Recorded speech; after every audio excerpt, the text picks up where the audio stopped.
Give me attention. I'm gay. That was kind of what a lot of people assumed I was doing when I came out of the closet in my last year of Bible college.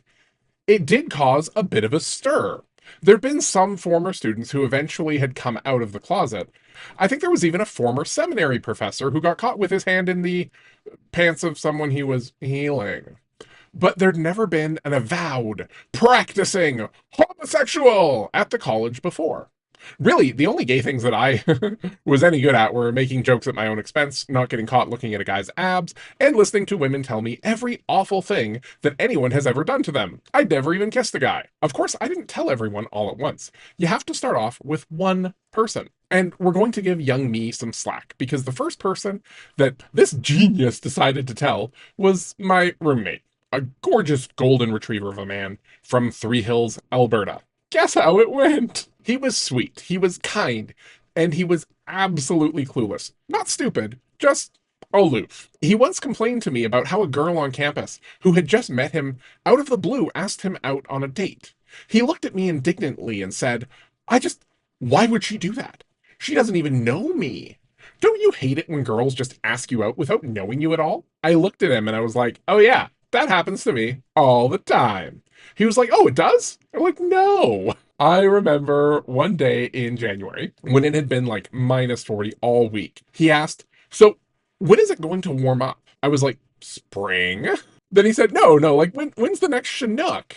He didn't know that Chinooks don't happen everywhere. He and I became fast friends, and we'd often stay up late talking after the lights were out. And one night in early spring, we were having one of our late night talks, and he'd really opened up to me about something. I I know it was super personable, but like his version of secrets were like, I once said something mean under my breath, and it was like, and in that moment, in the dark, I told the first person I ever had that I wasn't straight.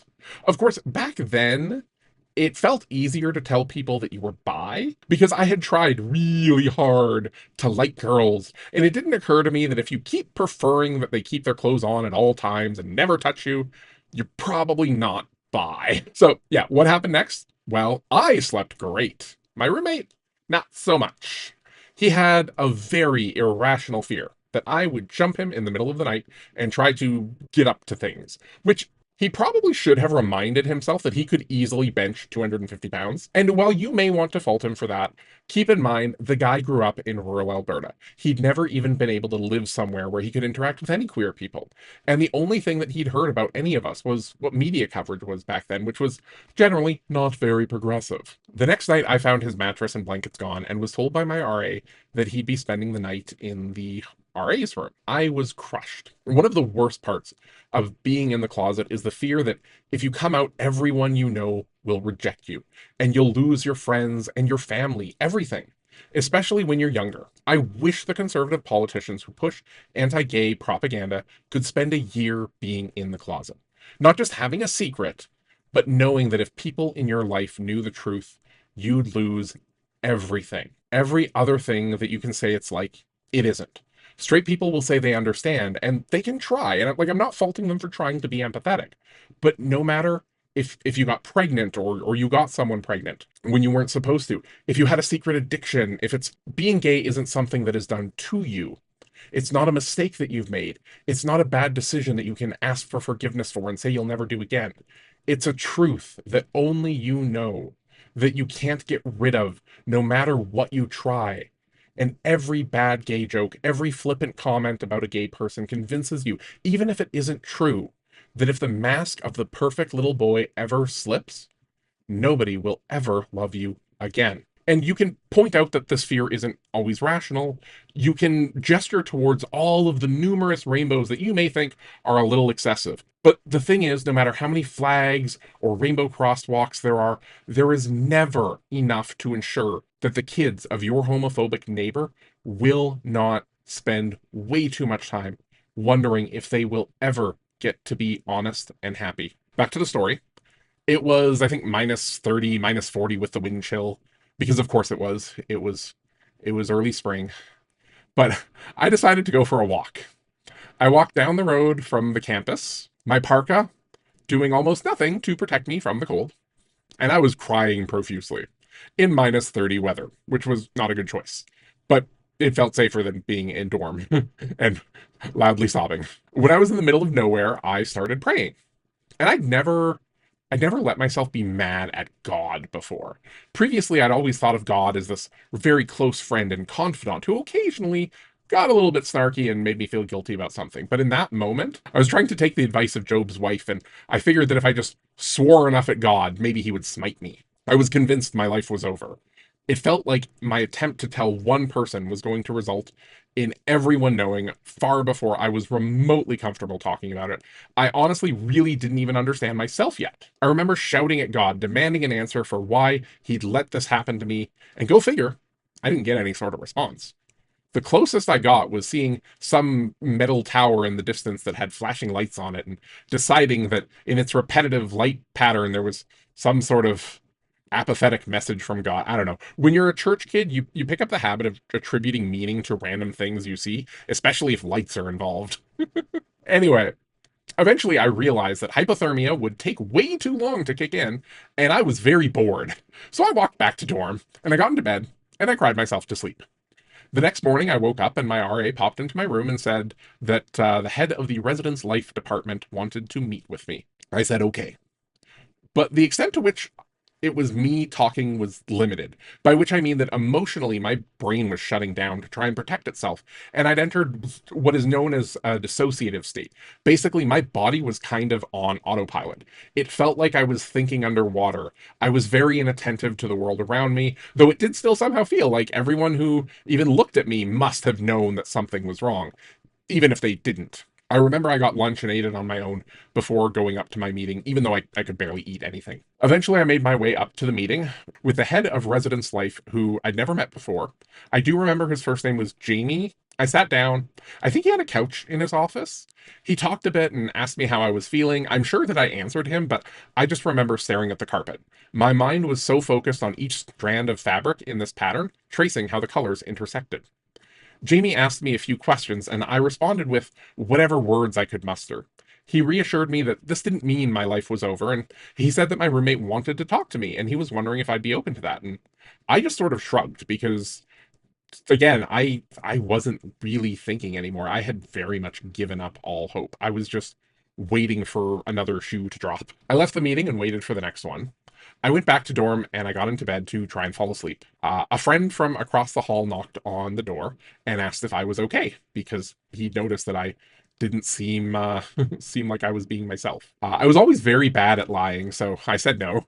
He asked why. I looked at him and sighed and said, "Well, everyone is probably going to find out soon enough anyway." And so I told him. I told him that I had no plans on ever following through with any of these desires I had, but I didn't seem to be able to get rid of them, and I didn't want to lie. And he listened and he nodded, and when I was done, I looked at him and I asked, "So, does this change things?" He stared back at me with the most sympathetic eyes you have ever seen and said, "I don't want it to." If I remember correctly, he then got up and hugged me, and then I pointed out that he was hugging a gay guy in bed, and he laughed. We talked for a while until my RA came in and told me that it was time for the next meeting. So I got up, and Zombie walked back to the main building, up toward what felt like doom. When I got in the room, I saw my roommate there, and he looked like shit, which is impressive because I didn't know he was capable of looking bad. I don't know if I'd ever seen him frown before, but emotionally, he looked like he'd been hit by a truck. I didn't need to do much talking. Everyone else did the talking.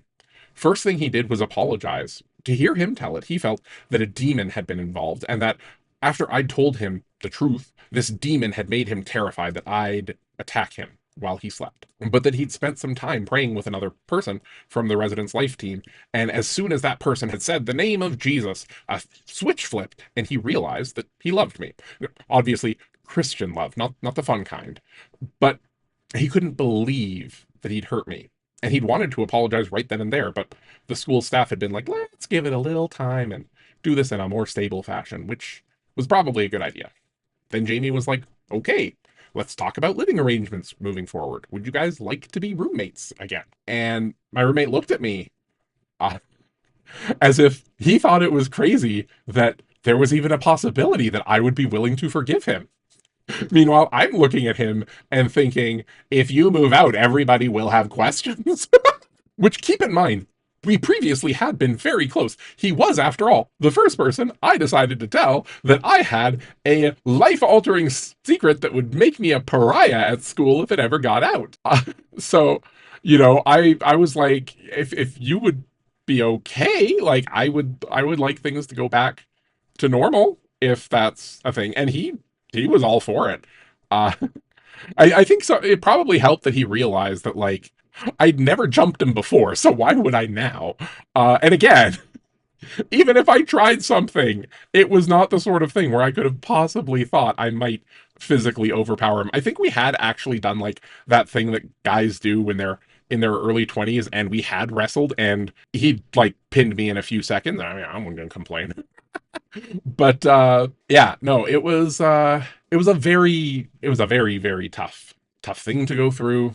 And ironically, it was definitely more stressful than most of the subsequent time that I came out, at least for a while. Eventually, there was like some friends that I went to youth group with in high school who they planned on having a meeting to decide whether or not they should shun me. Though the meeting never happened because one person in the group was like, "What the hell is this?" But essentially, the meeting just happened over MSN Messenger, and it was pretty well decided that everyone except for this one person was just never going to talk to me again, which is fine. The funny part is when you grow up in the church, a great way to make sure that you no longer invest in really terrible people is for them to, find out that you're gay. But yeah, that's uh that's a story. I wrote this video a while ago. I wrote this video days ago, and I have been hesitant to actually record it. I hope you enjoyed it.